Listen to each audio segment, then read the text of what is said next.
Welcome to the Cryptonometron. Today I'm doing another ICO review. This one is on the B token. So what is the B token? It is the future of home sharing. They want to build a 0% commission decentralized home sharing network with B protocols.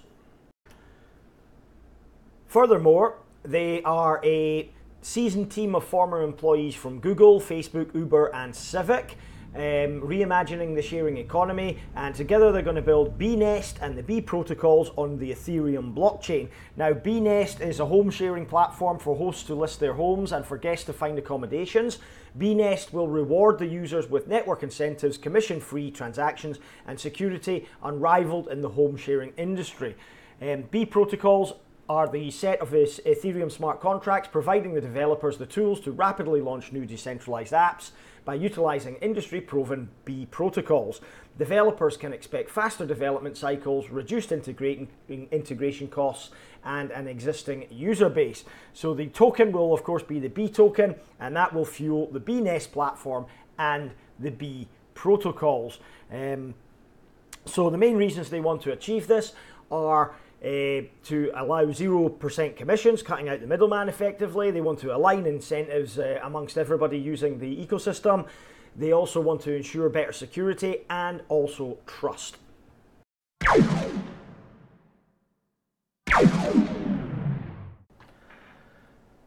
So who are B token's main competitors? Well, there is an ICO running at the moment called Rentberry, and they want to implement a decentralized home rental platform as well. They are on Cryptoeconomics, so you can go and have a look at them while you're debating whether to invest in Rentberry. I haven't had a chance to do a review on them yet. I will try to get around to that in the near future. There's also Lockchain. They also specify 0% commissions on bookings. While they're geared in the main to hotel bookings, they are doing vacation rentals as well on a marketplace. And the whole point about these decentralized networks is to reduce the commissions to zero or almost zero, and therefore cut out the middleman. But there are already established companies that you may have heard of that do this kind of thing, and one of them is Airbnb, which are now ubiquitous all over the internet. Another one is One Fine Stay, and there are a few others that you can book vacation rentals or long-term rentals on.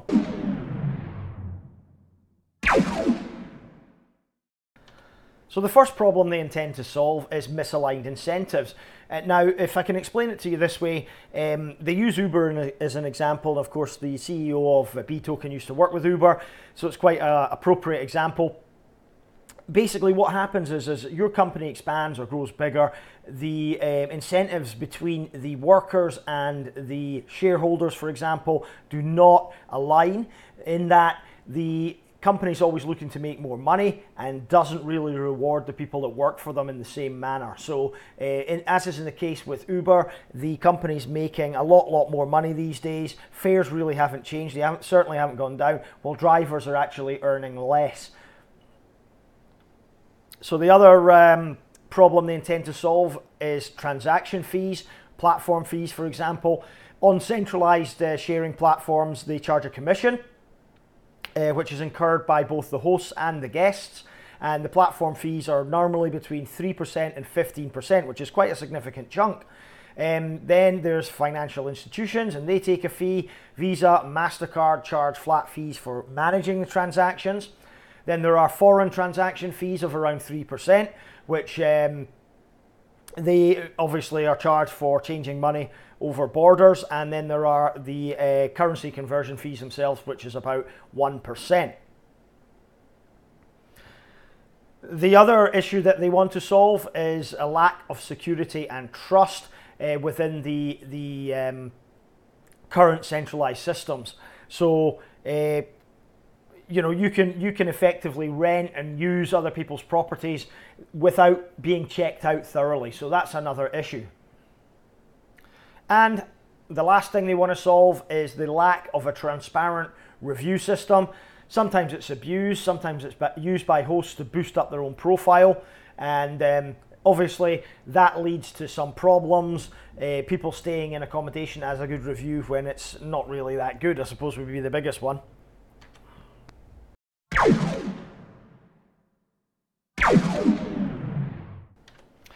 So what are their aims and how are they going to solve these problems?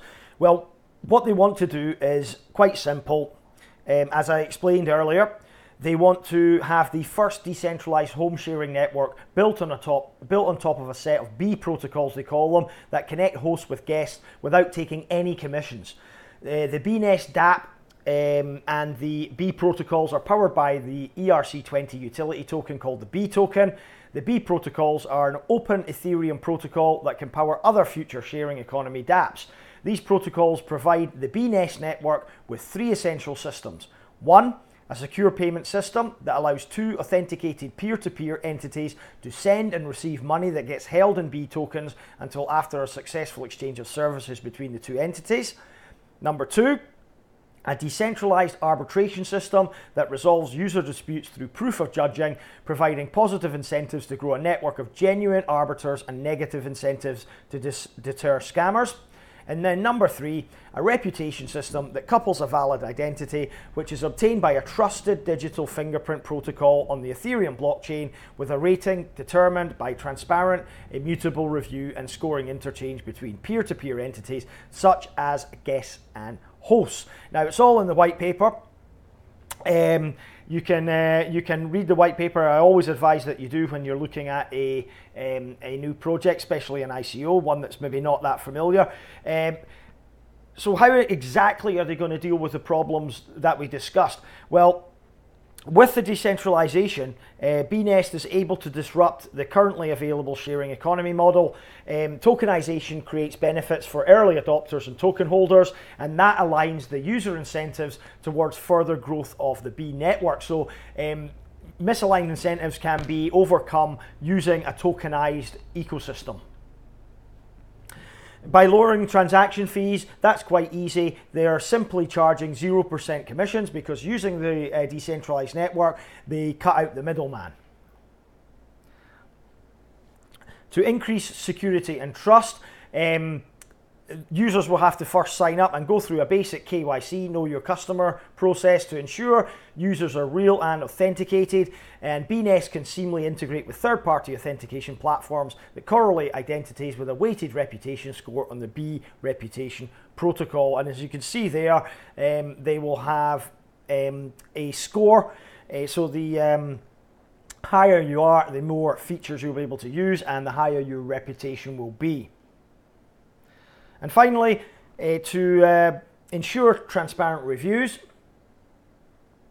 they're going to use the decentralized platform to encourage guests and hosts to review each other after the checkout date. So not only will guests be able to review the domicile that they've stayed in, the host can actually review the guest. You know, if they left any mess or they didn't pay properly, or well, that wouldn't be a problem with this decentralized network saying that. So you know, any other of these small problems that they had when they were staying, the host can actually review the guest. So to ensure privacy, the reviews will be encrypted and stored off-chain with only a hash of the review, digital signature of the review being posted on the blockchain. And they say this ensures the immutability and prevents any modifications.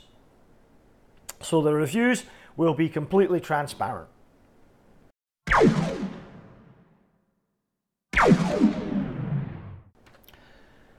On to marketing now. How are they going to market, and what is the potential market for this ICO? Now, they say their initial market segment is in the crypto community, and that's obvious. At the early stage of this technology, it's only really crypto enthusiasts that are going to get involved, especially at the ICO level. But with the gradual acceptance of cryptocurrency and blockchain technology, there is a massive potential for this to grow into the internet and to reach everybody and become potentially an Airbnb competitor. So how are they going to do this? Well, they're going to have what they call an official cryptocurrency housing sponsor. So they will concentrate on cryptocurrency people that are wanting to rent out their houses, for example. They will also have a referral program. As you know, referring and word of mouth is a very, very good way to spread the word of a project and a new business. And they will also have an ambassador program, and ambassadors will be a liaison between the company and the community, and they will represent the vision of B-Token. As far as market growth is concerned, the short-term rental market projection is very good. There's expected to be exponential growth in the next few years. They think it's going to grow 7% from approximately $147 billion this year to $207 billion in 2022.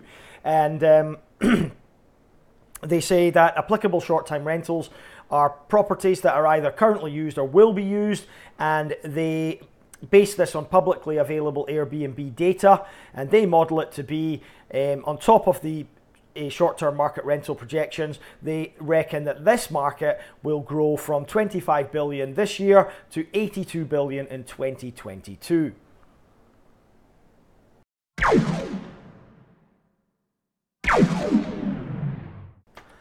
So let's look at the B protocol.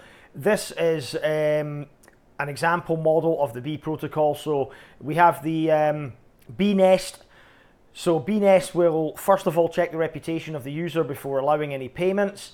They will then initialize the payment and allow the guests or hosts to pay. And then the payment protocol will also be implemented. In the case of a dispute, the tokens are moved into the arbitration protocol, as you can see. And arbiters then get their reputation modified based on results. If it's good, obviously the reputation increases. If it's poor, it's lowered. And BNest will then check the status of arbitration to update the guests and the hosts accordingly. So quite simple there. As far as the ecosystem is concerned, you will see a simple model here, basic architecture diagram of BNest. You've got the hosts and the guests that use the BNest front-end server, which is attached to the BNest dApp, and other dApps that are working on the same software. You have the B protocols for payment, arbitration, reputation, which you saw previously, and then you have other dApps which will work for protection, conversion, identity, and marketplace.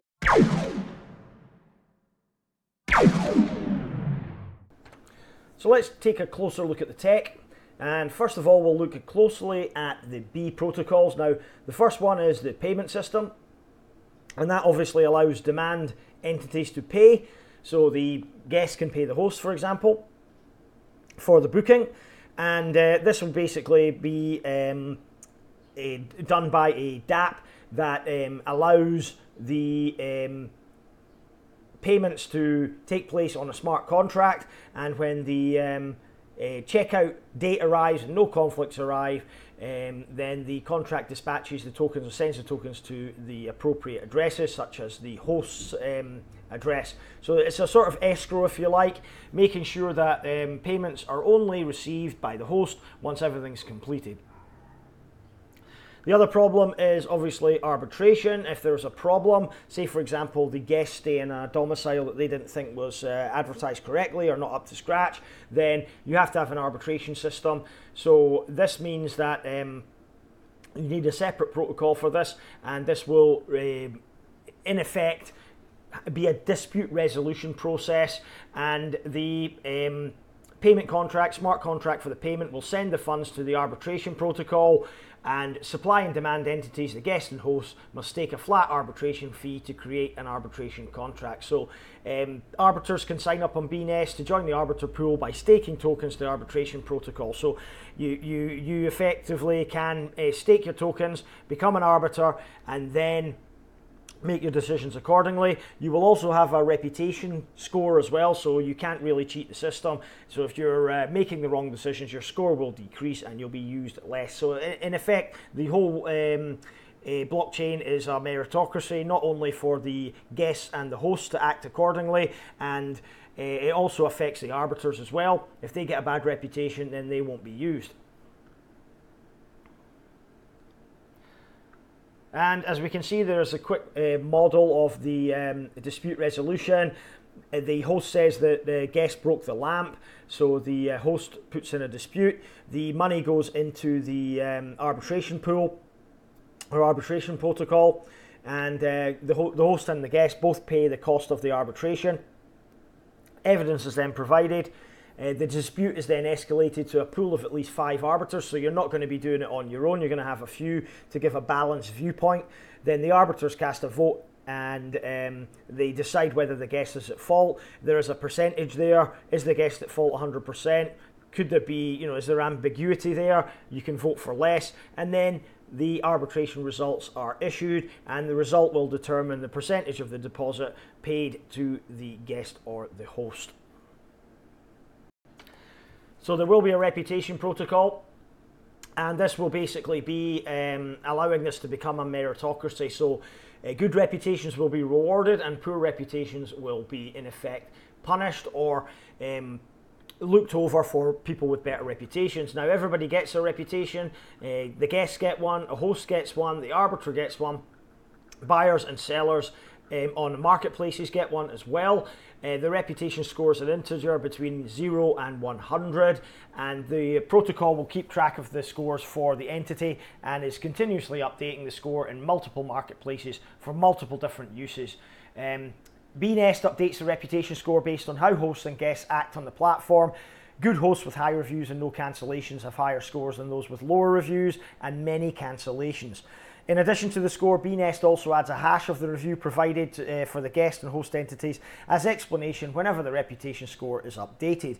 So for example, a host getting a 5-star review gets a bump in their reputation score.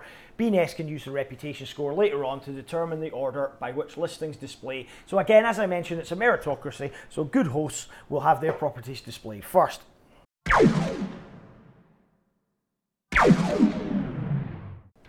So the token use, or cryptoeconomics as they call it in the white paper for B token, I like that word. They say the B token is used within the network, to incentivize good behavior and to punish malicious behavior. This creates network effects by aligning token holders' goals and attracting early adopters through the referral system. Token holders also have decentralized governance over the protocols, allowing for continuous deployments of backward compatible improvements to the ecosystem. Now, it sounds like a bit of a mouthful, but basically all it's saying is the tokenized model is better than a centralized model. People get rewarded, therefore they have incentives. So what incentives are there? Well, hosts and property managers can have increased revenue, guests get increased net worth, decreased costs for paying for the actual properties, and also time savings for stuff like arbitration, things like that. If you have to go through Visa or MasterCard or any other system, it takes a long time. Not the case with the B protocols. Arbiters will also find value within the system as they will get increased net worth. They can acquire the tokens from doing the arbitration. And then third-party developers will get paid for building dApps and other third-party software. They will also have decreased costs because they don't need to hire Ethereum or Solidity developers who have to write the smart contracts, and they also have time savings because they don't need to audit smart contracts from scratch, etc. So BNest plans to also implement a referral program. Again, we discussed that when we talked about the market. They want to do that to get more users, essentially. So the token value, they say the number of users, guests, hosts, third-party developers and arbiters increases. So does the transaction volume, which increases the amount of staked tokens in the protocols. This means the number of B tokens in circulation goes down with user adoption, which decreases the total supply and causes the appreciation of the utility value of the token. That's a very important sentence for you as an investor, because that's where your value is essentially going to come from. So, number one, number of payments. Throughout any booking on the platform, a certain amount of B tokens is held in the payment protocol until the checkout date. Number two, number of arbitration cases. Arbiters stake more tokens to be picked more often for judging, so essentially a proof of stake model there. If you want to be an arbiter and achieve or receive more B tokens, you'll have to stake more, and then you've got more likelihood of being used as an arbiter. Then number three is reputation score compensation. So users with poor or no reputation can build trust with other users by also staking the tokens on their transactions. And then there will be sponsored listings. They say following the Yelp model, they will allow hosts with high reputation to promote their listings for a fee in the B platform. So very interesting. Why tokenize the model? Well, they say it acts as fuel for the 3B protocols. The protocols benefit from a distributed database where rules for governing participants are not uniform and rules for transactions don't change frequently.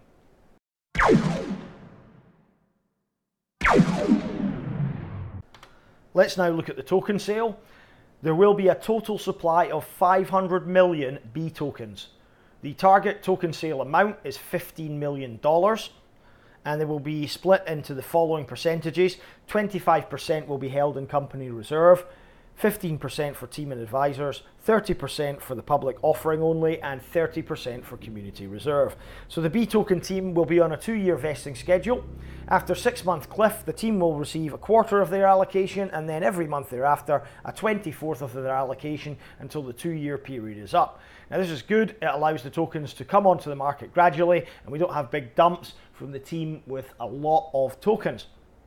So no one is exempt from the vesting schedule, and that includes the co-founders and the advisory bodies. The breakdown for the funds after the token sales is as follows. 5% will be used for the overheads, 20% for operations, 35% for marketing and business development, and 40% for engineering and development of the protocols. So I went and did some digging on the token metrics. I asked on their Telegram group if they could give me some more specifics, and they did do so. They gave me a link to this blog, which I'll link to down below in the comments section. Basically, I estimated the tokens at about 10 cents each. They're actually going to be 14 cents. And they're going to lock in the price of Ether a few hours before the crowd sale, so that you will get however many 14-cent tokens go into the price of 1 Ether at that particular time. Currently, Ethereum is about $750, which means you'll get about 5,350 tokens for 1 Ethereum. That's at the moment. That can all change during the crowd sale. They have got bonuses. The private pre-sale bonus was from 60 to 100%. The bonus for public pre-sale was 30% or will be 30%. And there are no bonuses for the main public ICO, and all bonuses will be locked for 1 month following the ICO. So everybody will get the same price tokens effectively once the coin hits the exchanges. So for the public pre-sale, people from Taiwan, Hong Kong, and New York State are prohibited from taking part. That does not include accredited investors. They can take part if they want. For the public ICO, then everybody from the US, Canada, Taiwan, Hong Kong, and New York State are excluded. No one from China can do ICO or pre-sale because China has banned ICOs.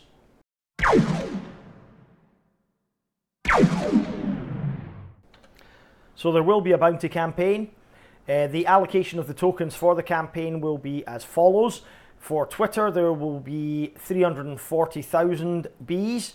Newsletter, 93,000 Bs. For blogs, 187,000 Bs. Telegram, 25,000 Bs. And for the Bitcoin Talk signature campaign, 250,000 Bs. Now, the rewards will vary depending on the amount of followers and people that you can actually reach. For Twitter, for example, between 100 and 300 followers, you get 1 times.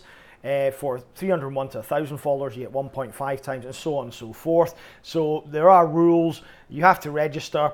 I'll leave a link below if you're interested in getting into the B token bounty campaign. You can do so by reading this post on Steemit.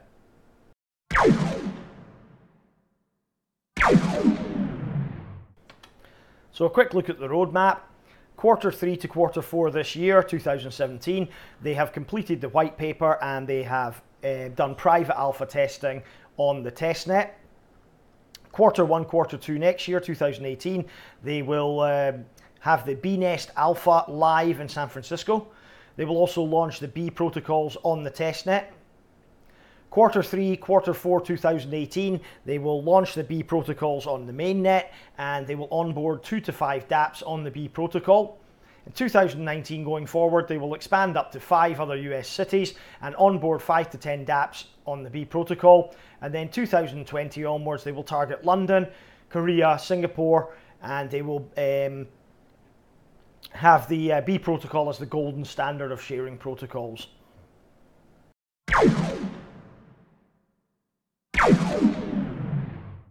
Let's look at the team. Now, they say not powered by honey, but a talented team of engineers from Google, Facebook and Uber. Three companies that obviously have done exceptionally well in their respective fields and are on the tip of everybody's tongue. So straight away, you get good confidence that they can deliver a product such as B token to the user. So first guy is Jonathan Chow. He is a co-founder and CEO. He's a former lead at Uber. He's been passionate about cryptocurrency for a few years now. Tony Tran is the co-founder and the chief technical officer. He's also worked at Uber and a company called bizz, I think it's named like, and that was acquired by LinkedIn. Jonathan Ong is the head of the product. He worked at Facebook for the past 7+ years. Then we have Ali Ayash, who is the lead engineer, and he is a lead engineer from Google Cloud and AWS. Then we have Min Kim, who is the head of business development, and she has been former chief of staff at Civic. Now, if you're not familiar with Civic, you'll know they are the identity protocol blockchain launched on ICO not so long ago. The advisory body is no different. It is equally as strong. You can see Richard Ma there, co-founder and CEO of QuantStamp, recently come off ICO.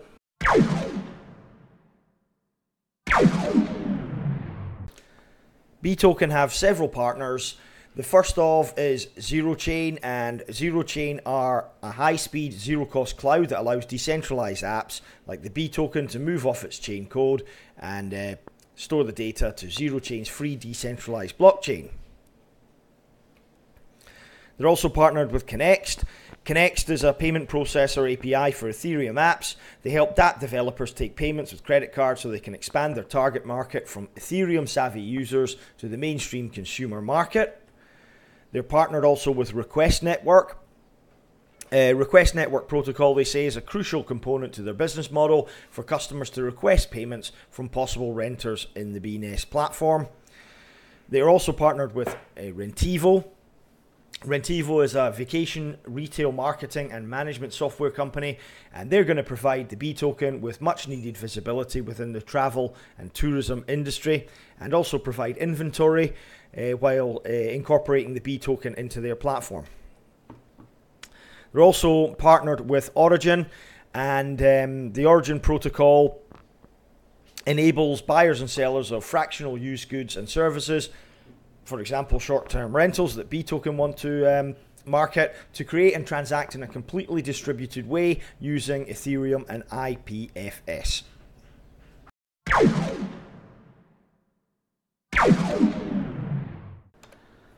So as far as community support is concerned, they have very good support within the community. They have almost 5,000 members now on Telegram, and as you know, I like to use Telegram and Twitter as a yardstick or a measure of how much interest and support there is in the social media and therefore in the community. So 5,000 on Telegram is a very, very good number, and considering we haven't even started the ICO yet, that can only grow exponentially. So a lot of interest in this project, and that's good. On Medium, they have 265 followers, so that's quite strong given that not many people read blogs these days, and Medium's probably the least social media area of interest for many people. And on Twitter, as I mentioned before, they have almost 2,000 followers. So yes, community support is good with this ICO and will only get better as word of mouth goes around.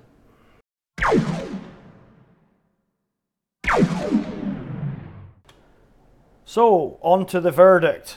But first, the positives. Well, first positive that I spotted here with this ICO, it has an all-star team.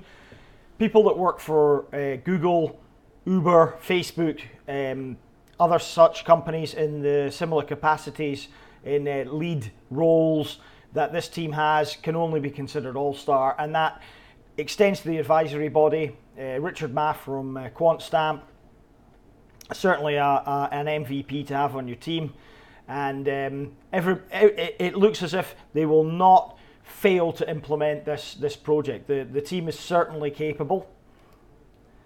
Number 2 is good support on social media. There appears to be a lot of people talking about this ICO. It seems to have quite a lot of hype about it. There are a lot of reviews about it. And that's only good for it going forward, because the more hype there is, the more the tokens will be in demand when they hit the exchanges. Number 3, positive, is the low token price. 14 cents is quite low for a token, given the relatively low supply of 100 million. The low token price of 14 cents means this has got a lot of room to grow. I like the fact that the token price is fixed in US dollars. The reason I like that is because it takes away the fluctuation of Ethereum, which has really affected ICO contributions recently, especially if you were putting Ethereum into ICOs when it was at $300 and now it's at $750. By the time the ICO takes place on this ICO, on B token, it could be up at $1,000. We just don't know. It could have gone back down again. So I like the fact that they've fixed the token price. So essentially, you're getting your token at 14 cents, and that's it, whatever the price of the cryptocurrency is.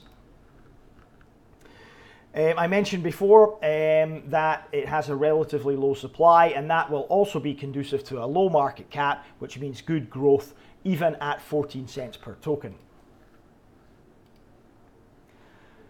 There is a low hard cap of 15 million US dollars. That means that they're not looking to raise an overwhelming amount of money. This is very achievable. I'm sure they'll definitely meet the hard cap, which means it will be in demand, and it means there is, again, more room for this to grow on the exchanges. Number 7 positive, the alpha testing is underway, so it won't be too long before they have a beta version that people can use. Number 8, it's a multi-billion-dollar market. If they can crack it, there's a lot of money to be made here, not only for the people running B token itself, but for the users themselves. So loads of people could get involved in this. This could be the next big thing. And number 9, it's truly disruptive to the industry it's involved with, taking out the middlemen. With the arbitration system they have, it really could change the game here.